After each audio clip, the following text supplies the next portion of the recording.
बिस्मिल्लाहिर्रहमानिर्रहीम। अस्सलाम वालेकुम व्यूअर्स, आप देख रहे हैं हज़ारा कुकिंग पॉइंट। थंबनेल से देख के आप समझ गए होंगे कि आज हम क्या बनाने जा रहे हैं। जी हाँ, तो आज हम बनाएंगे मज़ेदार जायकेदार स्पाइसी सा ढाबा स्टाइल में चपली कबाब।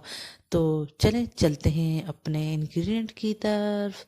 तो यहाँ पे हम लेंगे सबसे पहले 1 किलो कीमा, और साथ लेंगे थोड़ी सी धनिया चॉप की हुई, एक बड़े साइज़ की प्याज छोटी छोटी बारीक काट देंगे, और 3 अदर टमाटर बारीक काट देंगे।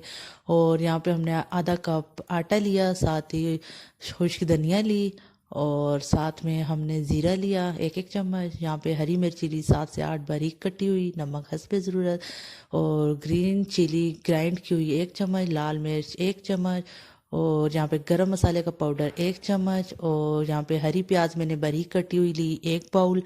तो अगर आपके पास नहीं है तो आप स्किप भी कर सकते हैं। तो यहाँ पे हमने अपनी तमाम इंग्रेडिएंट कीमे के अंदर डाल दिए हैं।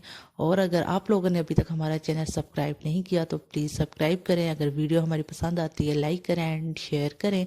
तो अब हमने अपने तमाम इंग्रेडिएंट को अच्छे से मिक्स करेंगे, और यहाँ पे आप देख सकते हैं कि हम किस तरह अच्छे से मिक्स कर रहे हैं, और यहाँ पे ये मिक्स हो गया है।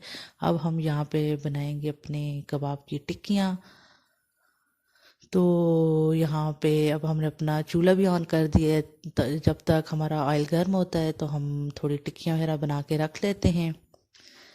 तो अब यहाँ ऑयल गर्म हो गया है, और टिक्कियाँ हमने इसमें डाल रहे हैं। ऑयल में जितनी टिक्कियाँ मतलब डल सकती हैं तो उतनी हम डालेंगे। और अपनी जो चूल्हे की फ्लेम है वो आप लोगों ने हाई नहीं रखनी, मीडियम और हाई के दरमियान में रखनी है। अगर हीट तेज़ होगी तो कबाब ऊपर से जल जाएंगे और बीच में से कच्चे रहेंगे। तो आप यहाँ पे देख सकते हैं कितने मज़ेदार से चटपटे से कबाब हमारे रेडी हो गए हैं। उम्मीद है कि आपको ये रेसिपी ज़रूर पसंद आएगी। अल्लाह।